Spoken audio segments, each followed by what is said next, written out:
So number 11, find a polynomial function of degree 4. If something is degree 4, that means you're at least going to have an x to the 4th. With -1 as a 0 with the multiplicity of 3.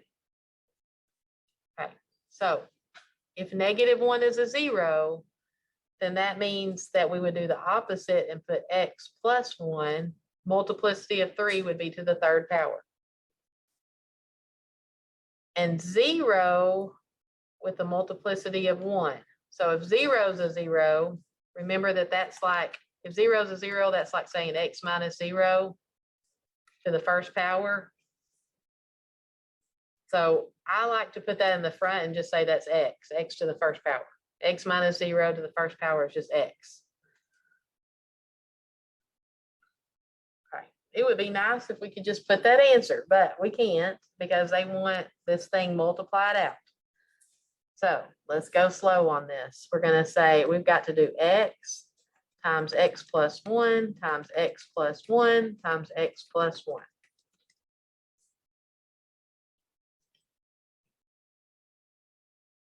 I am going to start in the back just because I want to get this kind of down some. So I'm going to do x plus 1 times x plus 1. It doesn't really matter where you start.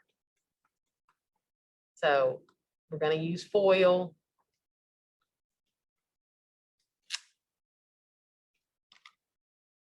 Is that off the screen? I think it does. Let me try to make it bigger, but I think it will go off the screen if I do that. So x times x times 1.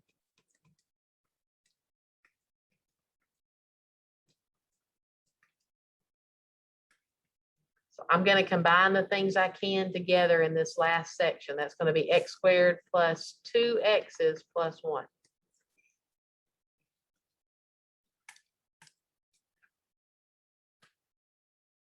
And we have to keep going. So I'm going to pick the multiply this term times this term. I'm going to hit the x at the end. So I'm going to scoot down just a little bit here. So we've got x times, so I'm doing x, this x times everything over here. So x times x squared would be x to the 3rd. X times 2x would be 2x squared. X times 1 is just x. Then we would need to take that 1 and multiply it by everything. So 1 times x squared is x squared. 1 times 2x is 2x. 1 times 1 is 1. Gonna see if there's anything I can put together. I've got a 2x squared and another x squared. So those two would be 3x squareds. I've got an x and a 2x. That's going to be 3x and then plus 1.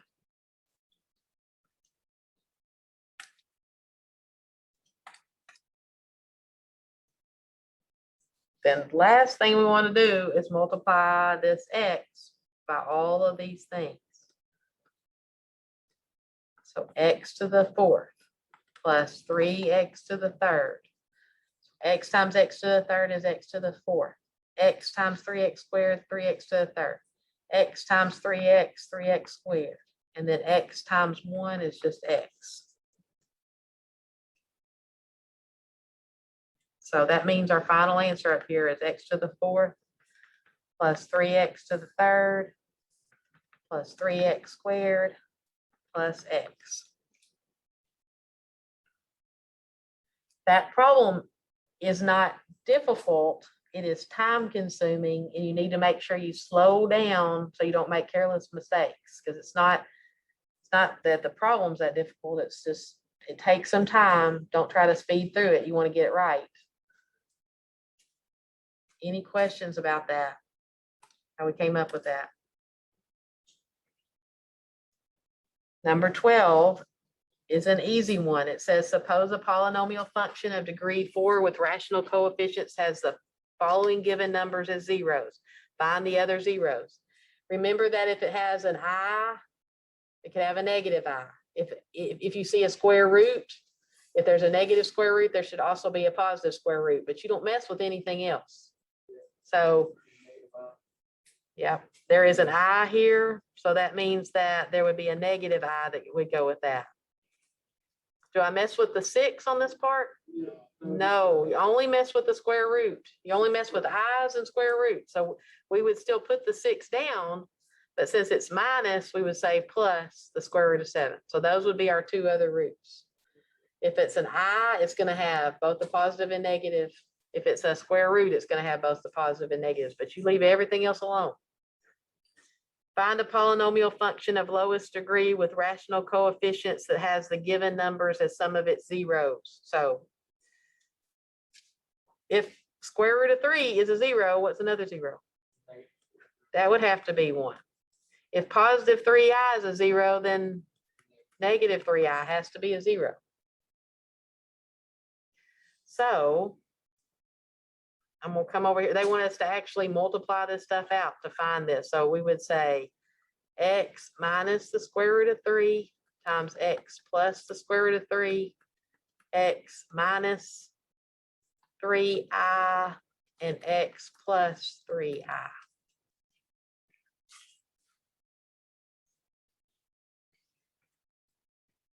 If you see things that are exactly the same, but one is positive and one is negative, those are the things you want to multiply first.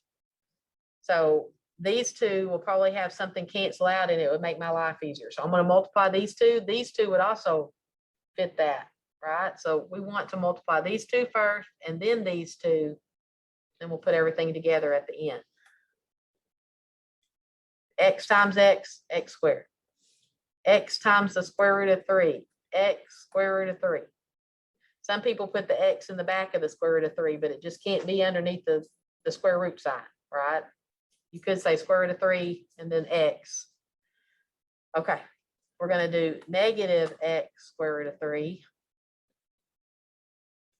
And then this is a negative times a negative, so it's going to be, a negative times a positive, so it's going to be negative.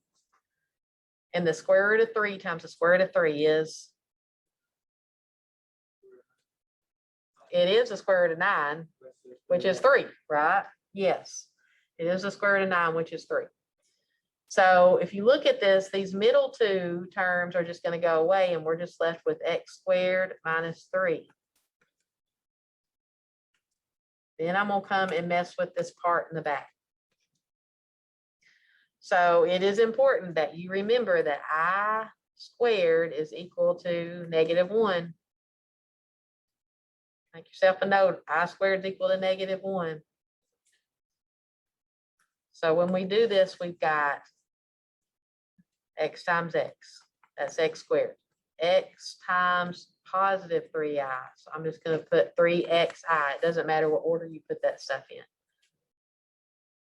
Negative 3i times x. So negative 3xi.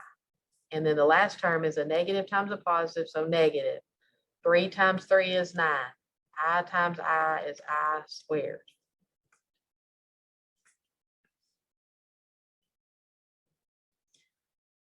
(3xi) and negative 3xi go away. So I've got x squared. Now remember that negative 9i squared, that means negative 9 times, what's I squared? I squared is equal to -1. So that means this is going to be -9 times -1, which is plus 9. Everybody okay with that?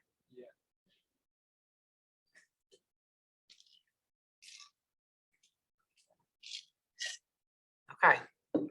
Then we're going to put those two together and then we should be done. Thank you. So x squared times x squared, x to the 4th. X squared times 9 would be 9x squared. Negative 3x squared and negative 27. So our final answer, because we can put those middle two together, x to the 4th plus 12x squared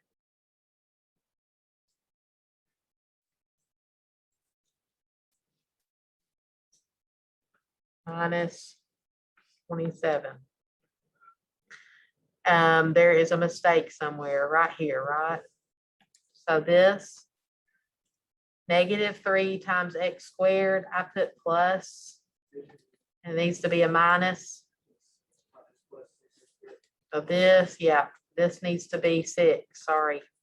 Yeah, -3 times x squared should have been -3x squared, which is gonna make this be 6x squared instead. Does everybody catch that one? So our final answer on this one, x to the 4th plus 6x squared minus 27. So like you see, like even I'm trying to hurry too much and I made them silly mistakes. Slow down and go back and check that you're on the right, that step you did was right. Okay, number 14. The polynomial function has the given 0, find the other 0. So they're telling me that this is a 0.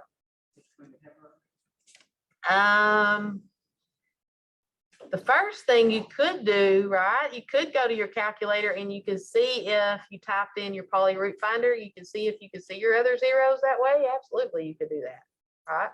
That's one, yeah, that's one way. Can I type this in the poly root finder and find those?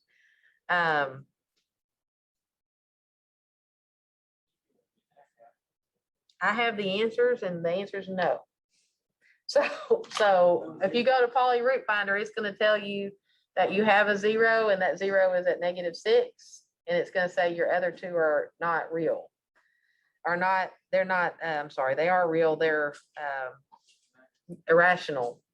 They're going to be decimals that go on forever. So when you get this problem, what you need to do, I'm going to come down and just jot.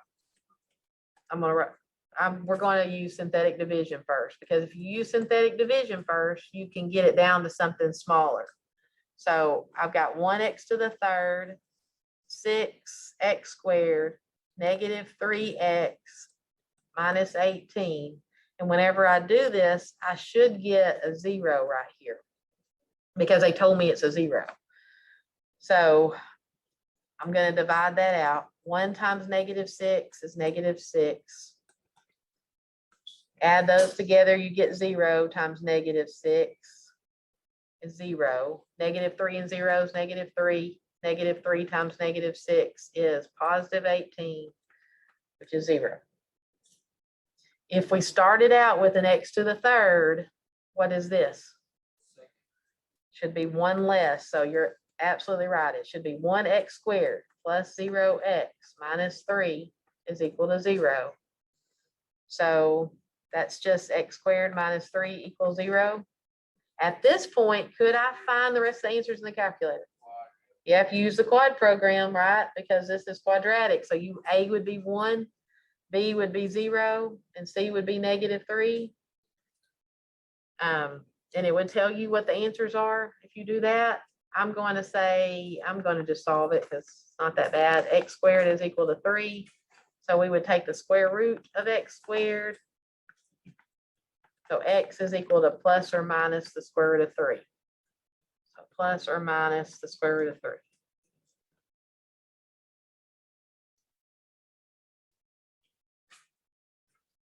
Okay. Everybody okay with that?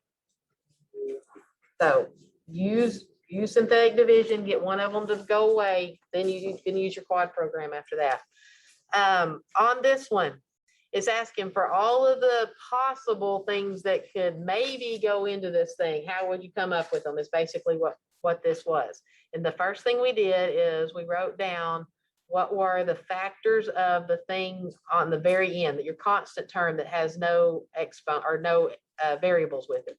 And we said, well, what all numbers can go into 2? Well, plus or minus 1 and plus or minus 2 can go into 2. And then you look at your leading coefficient, 19, and you say, well, what all numbers can go into 19? Well, plus or minus 1, plus or minus 19, but that really is it. So the right answer is the one that's going to list all of these options. So we want 1 over, so like for instance, +1 or +1 over 1, +1 over -1, +1 over +19, +1 over -19. Then we would move to the -1, -1 over +1, -1 over -1, -1 over +19, -1 over -19. Okay, and the right answer ends up being what then? Okay, do you guys agree with A? No, I'm giving you a hard time. It is A. Because 19 is gonna be on the bottom, so it wouldn't be B. Are you okay? Okay, so I know that like this one, D can't be right because 19 only shows up on the bottom. And this one has 19 on the top too. How do you get 1 over? So let's just talk about this first option. If I just take this positive 1, it's got to go over every one of these things. So it would go 1 over positive 1, 1 over negative 1, 1 over 19, and then 1 over negative 19. That would take care of the 1. Then I would do, and we all know that this is just 1. This is negative 1. This is 1/19, and this is negative 1/19. Then you would do the same thing with the negative 1, but it's going to give you the same things because they're all opposites. And then you're going to do the same thing with positive 2 over everything and negative 2 over all of those. So like B can't be right because 19 is never going to appear on the top of the fraction. D can't be right because 19 is never going to appear on the top of the fraction. C is just wrong because it's not just over 19. It could be just over 1. Well, it can't be over 2's not down here. Well, I'm saying oh, they're talking about just a number. Yeah. It doesn't list all the options. It only lists the things over 19. Yeah. And it could just be over 1. So that's why A is correct. Is everybody okay with that? That can be kind of tricky if you don't understand it. Okay. 16. Find the rational zeros and then other zeros of this polynomial function. That is, solve it for f of x equals 0. So we have a method to find zeros, and that is to use that polynomial root finder in our calculator. We hope that that gets us started at least. So that's the first step, is I'm going to go to the calculator and I'm going to say, I hope I can get at least one root out of my calculator. So I would go straight here and go to my y equals. No, sorry, go to my apps and do the poly root simulator 2 and hit enter. And this is to the 3rd degree. And I just, so we start typing this stuff in. So 2x to the 3rd plus 3x squared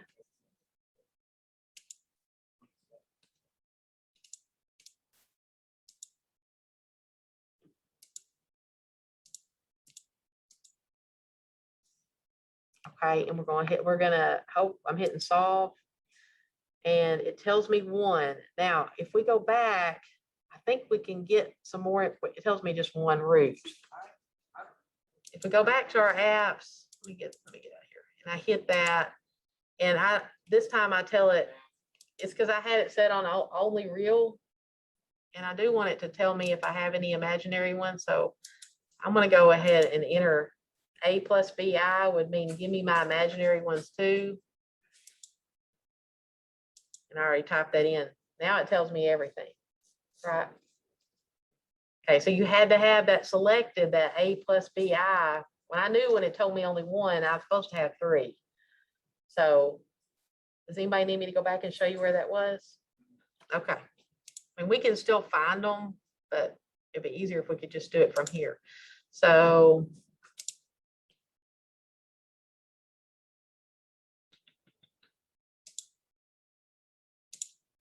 when we go back here, it's asking us what are, on number 16, it says the right answer would be B. There is only one rational zero, and it was -3/2. The other zeros were 3i and -3i. And the factorization, okay, of this. So they do take this answer. I don't like it, but I'm sorry, what? 2x. Yeah, I like to do it that, so. To find this one right here, you do 2, because 2's on the bottom, x, and then it would be +3. Because you do the opposite of whatever's on the top. These two would be x minus 3i and x plus 3i. Okay, so that could definitely be an answer.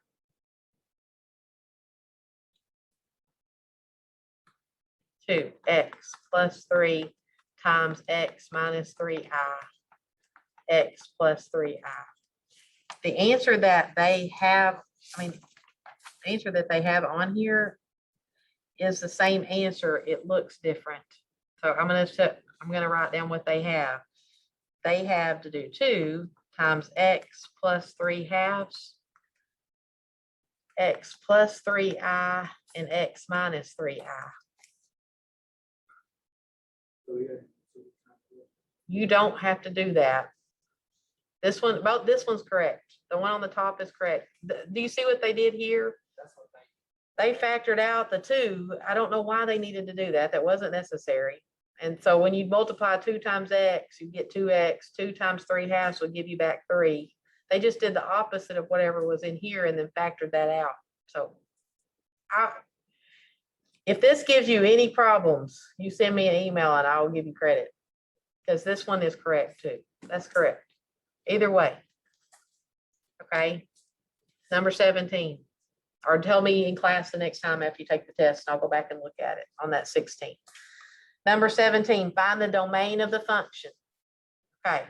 We know that we can have problems in the domain wherever the denominator is equal to 0. So we've got to factor that. One way to factor it is to find your zeros, use the quad program and find your zeros in the calculator and go backwards. So what multiplies to 21 and adds to 10, in the calculator, it's going to tell you that it is -3 and -7. I'm sorry. Yeah, it's going to tell you it's -3 and -7. And then you would do the opposites of those, right? Okay. So we would need to say, well, we're going to have a problem when x plus 3 is equal to 0. And when x plus 7 is equal to 0, those are going to be problems in our domain. So x cannot be equal to -3. And those places, when you found the zeros, the -3 and -7, that's going to be the answer. So you would, on this one, you would want to put down that x is, the right answer is C. It can't be -7 or -3. And in interval notation, we're good from -infinity all the way to -7. Start with the smallest thing and work your way up. We're good again from -7 to -3. And then we're good again from -3 to infinity.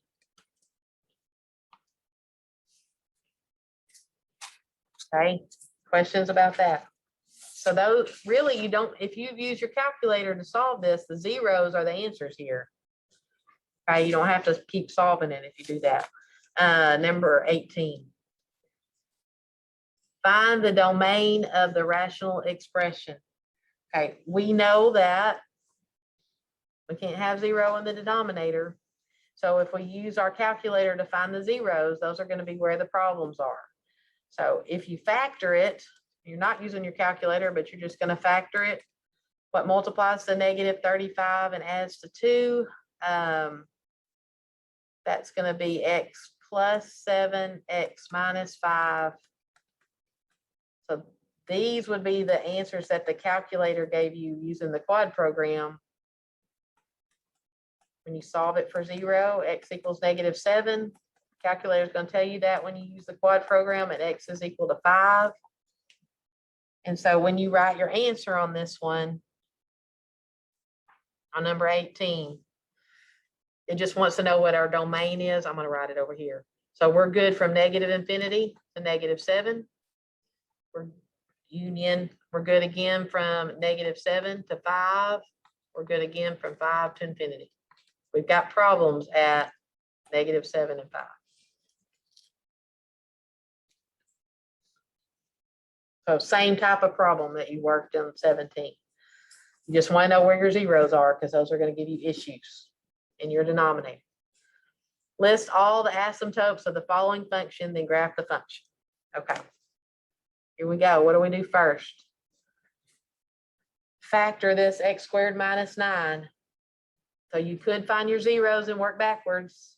And if you plug this in the quad program, it's going to tell you that you have a 0 at plus and minus 3. So you would have an x minus 3 and an x plus 3. At this point, remember to think about, do you have any holes here? So a hole, right, a hole would happen when you have the same thing on the top and the bottom that would cancel out, so we don't have any holes. Okay, so we can not have to worry about that. That's nice. Okay, vertical asymptotes happen when there's a problem in the domain. So vertical asymptotes are going to happen whenever, yep, they're going to happen when x minus 3 and x plus 3 are equal to 0. Those are going to cause us problems. So we would have potentially, we have vertical asymptotes at 3 and negative 3. So the way that you want to write your answer here is that the right answer would be A here, and x is equal to negative 3, comma, x is positive 3. So that's how you want to type that in. Okay, an oblique asymptote only happens whenever the degree of the numerator is 1 bigger than the denominator. In this class, we don't ever have any. No. So just, it's going to be no. You're not going to have an oblique asymptote. What is the equation of the horizontal asymptote? Remember that stuff was, we were trying to figure out if it was top heavy, bottom heavy, if it's horizontal. And when you look at this, we don't even have any x's on the top. So we would have we don't have any. So we have more on the bottom. So it's definitely bottom heavy here. I'm going to jot that down. I'm going to write down that we have like basically a nothing on the top over x squared. So it is bottom heavy. And when it is bottom heavy, that means that y equals 0 is your horizontal asymptote. That is the x-axis. Okay. Most of you are going to type this in your calculator to find out which one it is. Even if I didn't type it in my calculator, I would for sure, if I if I did it by hand, I would still type it in my calculator to make sure I was on the right track. Okay, so I know that there are vertical asymptotes at negative 3 and positive 3. So it can't be C or D because they don't have any vertical asymptotes at 3. And it has a horizontal asymptote at 0, so it goes right through here. So it has to be A or B. And from that point, you can use your calculator to tell you which one is the correct answer on that one. And it's going to be A. They look different. I mean, quite a bit different. Okay. Questions? Determine the vertical asymptotes of the graph. So to find vertical asymptotes, you worry about the zeros of the denominator. Okay, and here's the first thing that you got to do is factor this thing. So I'm looking at the bottom, and each one of those has an x in it. So I know I can pull an x out. So that's going to be 2x squared minus x minus 10 if I take an x out of each one of these terms. Is everybody okay with that part? Okay. Then I can factor this further. Can I find my other zeros by typing this in the quad program? Okay, so let's do that. Let's go to the quad program and let's type in A is 2, B is negative 1, C is negative 10. What are our other two zeros when we do that?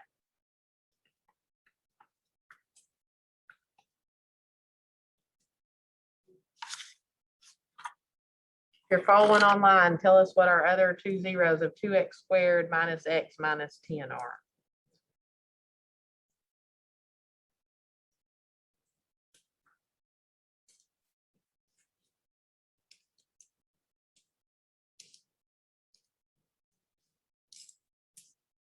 I'm getting 5/2 and -2. Is that what y'all are coming up with?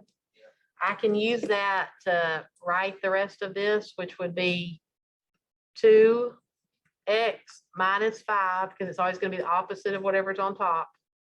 And then this one would be x plus 2 for this one. Okay. So on this one, is there potential, are there any holes? Be careful. Anything that's going to cancel out on the top and the bottom. Oh, This x right here, this is x to the first. It can take and cancel out with an x squared. I mean, with this x to the third and make that be an x squared. So there is a hole at, this would be at x equals 0. There's a hole.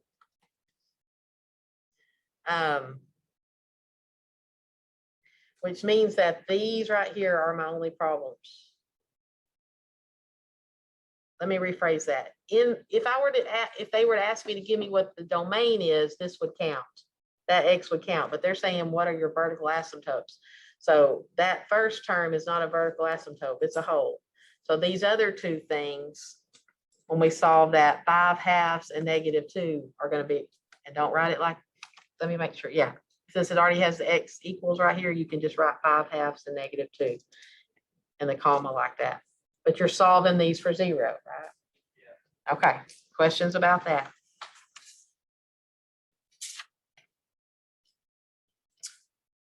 Determine the horizontal asymptotes of the graph of the given function. This is the part where you say, is this top heavy, bottom heavy, all that good stuff. So my leading coefficient is the term with the highest power exponent on the x. So it would be x squared. And then on the bottom, it would be 7x to the 4th. So to me, this is bottom heavy. That's right. So the horizontal asymptote is at y equals 0. What if it's top heavy? It does not have any. If it's top heavy, it doesn't have any horizontal asymptotes. If the terms are the same, so just an example, if we had 7x squared over 2x squared, then the horizontal asymptote would be y equals 7/2. Remember that? Yeah. Okay. 22. List the domain and the x and y intercepts of the following function. So 22 and 23 are these really involved problems. 24 and 25 are pretty easy. It's what we talked about last class. So first thing you want to do is factor this. Can I use the quad program to factor it? Yes, you can.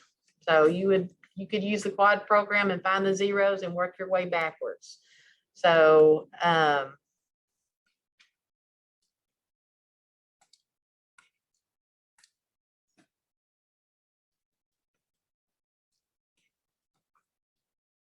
so if you use the quad program on the top, you would get -5 and +3, right? And then you would put in the, so on the bottom, if you use the quad program, you would get -5 and -1. And then you would change them to the opposites. You always want to go, do I have a hole? Question mark. At this point, after you get it factored, do we have anything that's exactly the same on the top and the bottom? Yes. This right here is exactly the same. So that place where x plus 5 is equal to 0, we're going to have a hole at x equals -5. You want to keep that in your mind, because there could be some other places where you might find that and go, oh, that's not what it says it is. It's a hole. Okay. So what is the domain of the function? When you're doing the domain, you do not worry about what cancels out. You know that there's a problem when these two things are equal to 0. So we have a problem at, I'm sorry I'm doing this every time, but I'm just trying to make sure I explain. So x equals -5, and we have a problem when x equals -1. So what is the domain of the function?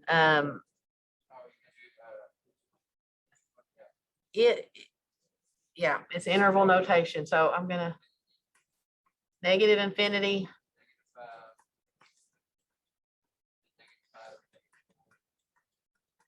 and -1 to infinity. Okay.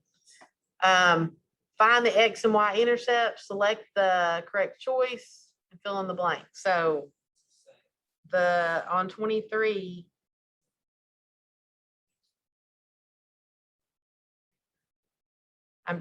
I'm trying to follow this, not that I don't know how to find the X and Y intercepts. I'm trying to follow this order that they've got this in. So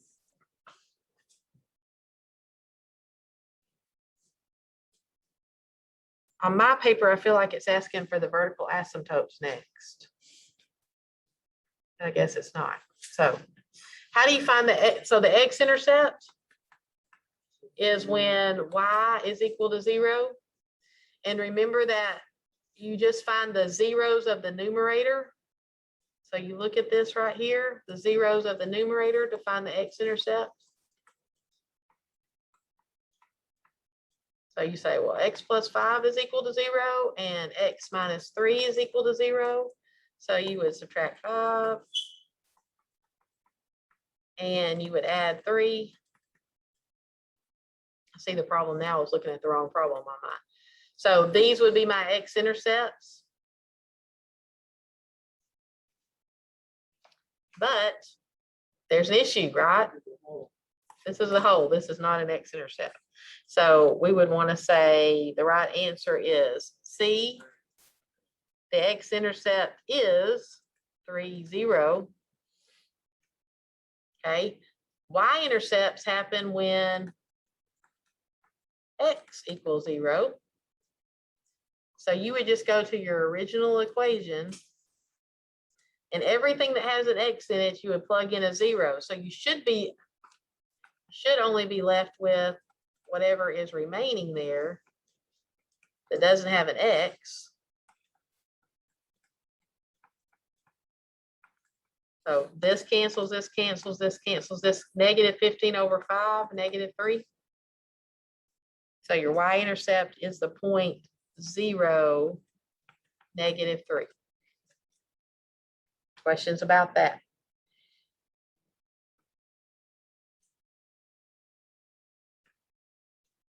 Vertical asymptotes happen when there are problems in your domain. And we already did that. We already looked at what was happening with our domain. We had a problem at -5 and -1. One of those is not a vertical asymptote though, because it is a hole. Okay, so x is equal to -1. The -5 is a hole, not a vertical asymptote. So A. Horizontal asymptotes have to do with top heavy, bottom heavy, all that stuff. And we've got our leading coefficients are x²/x². They're the same. So you look at your coefficients, this would be 1x²/1x². So y is equal to 1/1, which is 1. Yeah.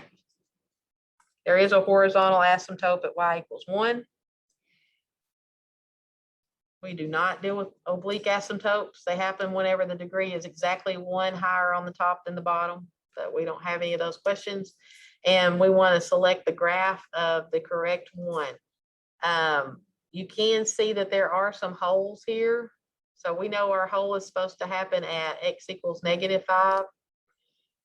This hole's happening close to that. So is this one. This one's happening at +5 and this one, so it's not A or D.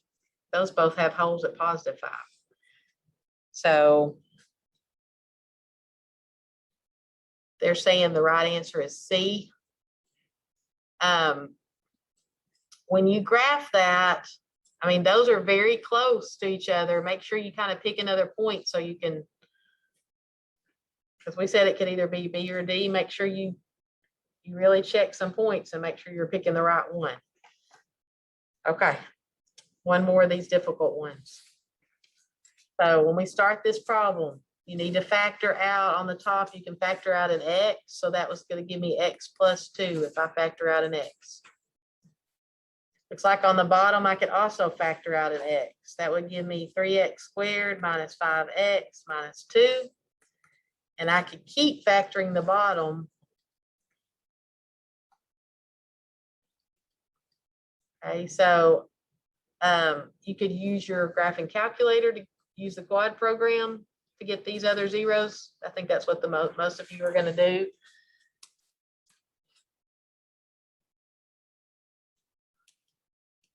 And so A would be 3, B would be -5, C is -2.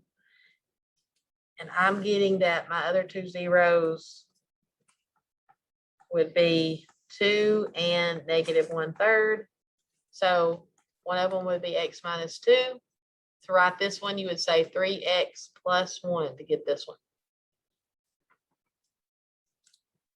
Anybody lost about that part? So if you can't do that part, it's really hard to do the rest of figuring out this stuff.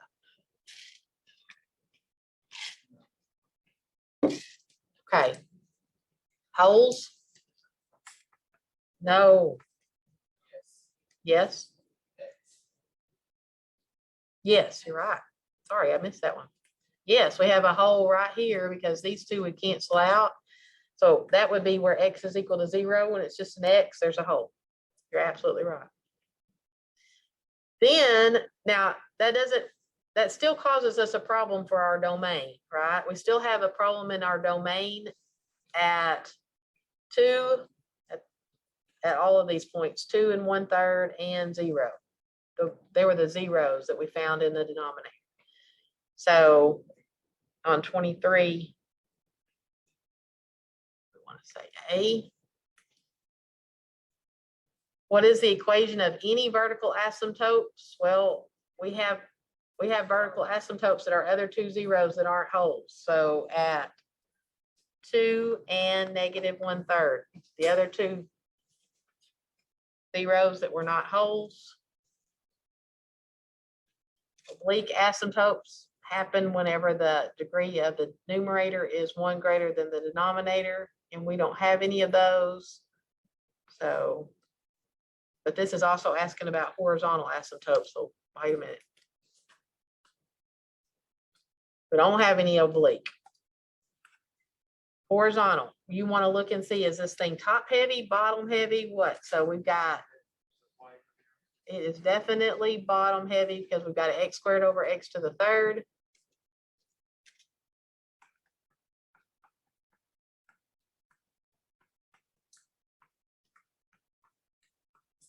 So y equals 0. Select the correct choice below and fill in so the x-intercept is. So when you're finding an x-intercept, you know that you're looking for when y is 0, you're finding the zeros of the numerator. And the numerator of this thing was x times x plus 2.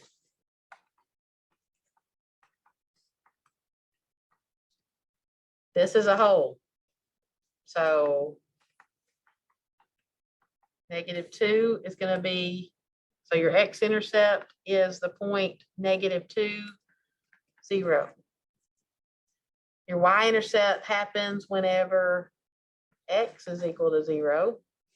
So if we went back up to our original problem and we stuck in zeros every time we see an x, I'm going to go down there and do that, but nothing will be left, right? If I stick a 0 in every x, then it would be 0 over 0. So there is no y-intercept. Do I need to write that out? Or are y'all okay with that? Okay. Okay. Graph the function. And so we know that we have a vertical asymptote at 2 and at -1/3. So it needs to have one at 2 and -1/3. It looks like almost all of these do. So you're going to probably need to go to your graphing calculator and figure out which one you think is correct. This one does have a hole at 0. So I know that B doesn't show any holes and C doesn't show any holes. This one shows a hole and this one shows a hole. So I'm going to have to decide among those two, and D is the right answer. slow down and make sure it's got showing the whole, because other than that, it's gonna have a hard time, you're gonna have a hard time figuring that out. Because they look a lot alike. Okay, so we made it through the most difficult part. This part is gonna be easy compared to that. This is what we just did in the last class. So solve the following inequality. When we did this problem, we picked test points. And if you haven't done the homework on this section, this will be a good little review for you, but we picked test points and we looked at the sign of this stuff.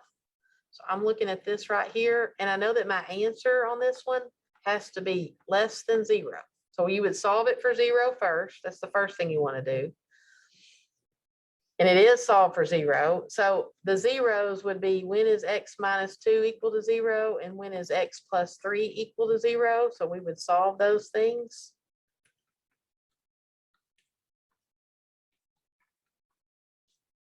So these are my 2 breaks in my graph. So I would say I'm going to look at the interval from negative infinity to -3.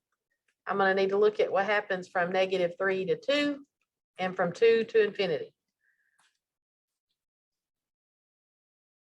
Okay. So I'm going to go ahead and pick some points here. I'm going to pick -4 because I need to pick something between negative infinity and -3. I'm going to pick something between -3 and 2, and I'm going to pick +4. So I'm going to go to my graphing calculator, x minus 2 and x plus 3.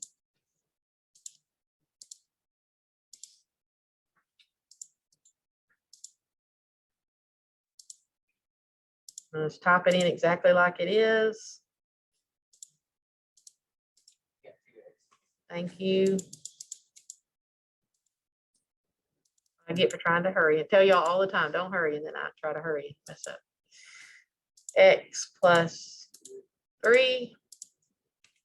I'm gonna kind of, I'm gonna look at my graph. Now my window's messed up.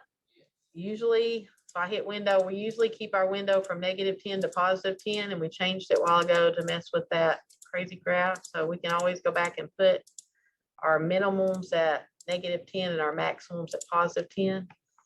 Okay, so here's kind of what my graph looks like. I can tell that I have problems at -3 and 2. That would be where my x-intercepts are.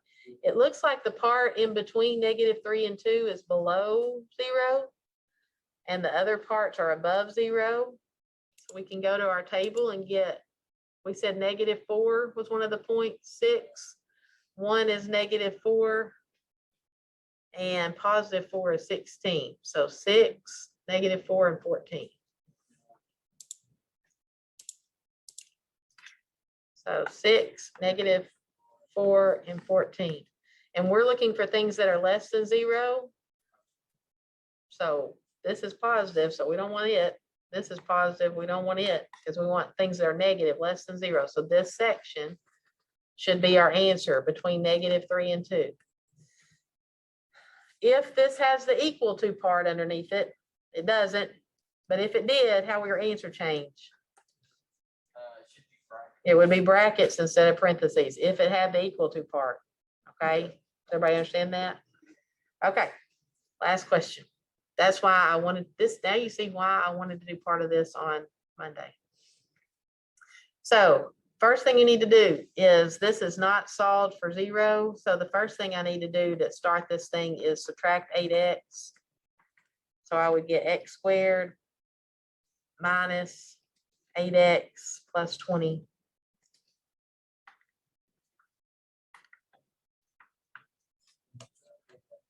Okay, then you want to find the zeros of this function. So we want to figure out what is the zeros of 8 squared minus 8x plus 20. We could factor it, or we could just find the zeros in our calculator. It doesn't matter. Can you guys think of anything that multiplies to 20 and adds to -8? I can't. So, I mean, if we try to put this and find the zeros, let's go to the quad program. So, yep.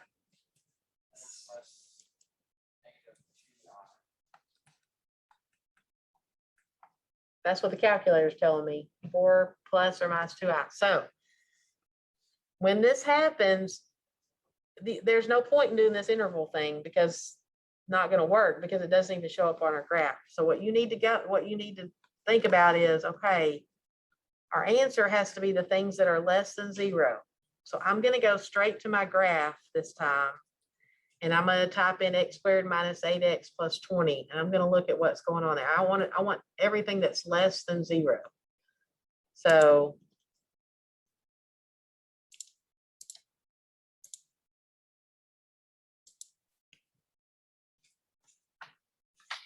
the equation was x squared minus 8x. Y'all help me. Plus 20. Okay. And I'm going to look at the graph. And so the things above the x-axis are greater than 0. So everything's greater than 0. Nothing is less than 0. We could look at our table and kind of look and see if we could find something that's negative over here, but there's not because everything on the graph is bigger than 0. So I'm just going to draw a graph of this and say, well, this is what it looks like. And I'm looking for things that are less than 0. So the answer is it's the null set, which means nothing works. Not going to happen. It can't happen. Nothing is less than 0 on that graph. Everything's greater than 0. So that is the rest of that review.